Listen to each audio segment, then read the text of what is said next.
વિદ્યાર્થી મિત્રો, ધોરણ 8 NMMS એક્ઝામ આકૃતિ વિશ્લેષણ.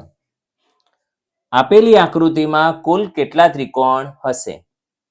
અહીંયા આપણે જોઈ શકીએ છીએ કે બે ચોરસ એકબીજા સાથે જોડાયેલા છે. આવી આકૃતિમાં કુલ ત્રિકોણ શોધવા માટે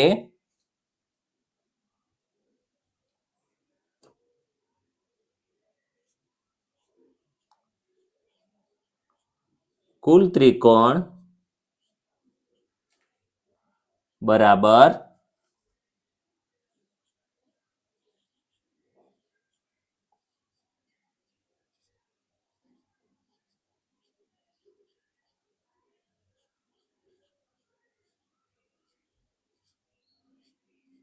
પ્રથમ ચોરસના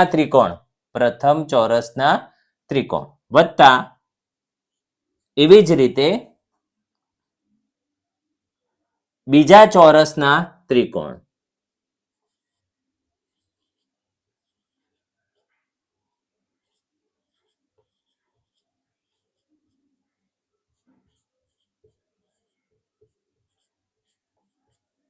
વત્તા હવે આ બંને ચોરસ એકબીજા સાથે ભેગા થવાથી નવા બનતા ત્રિકોણ.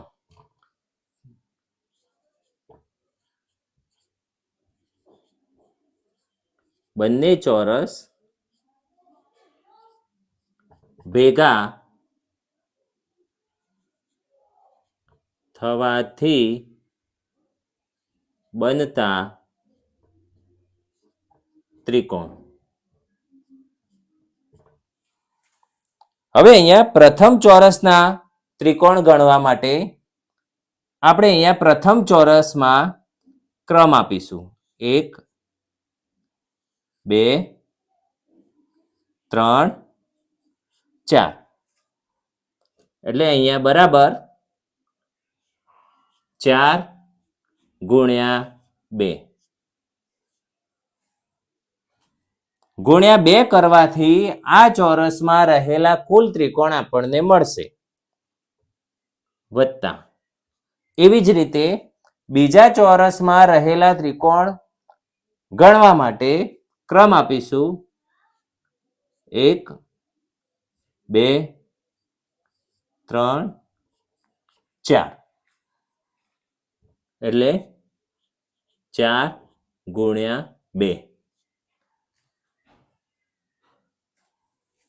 વત્તા હવે બંને ચોરસ ભેગા થવાથી બનતા ત્રિકોણ. તો બંને ચોરસ અહીંયાથી ભેગા થાય છે એટલે અહીંયા ભેગા થવાથી એક આ ત્રિકોણ બને છે અને બીજો આ ત્રિકોણ બને છે.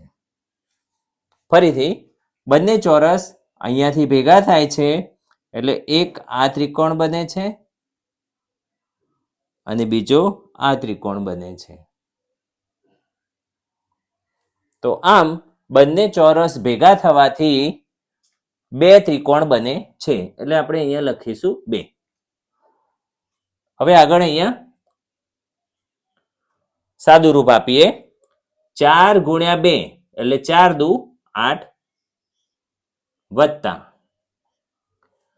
4 ગુણ્યા 2 4 દુ 8 વત્તા 2. હવે અહીંયા 8 વત્તા 8 એટલે 16. 16 વત્તા 2 એટલે 18.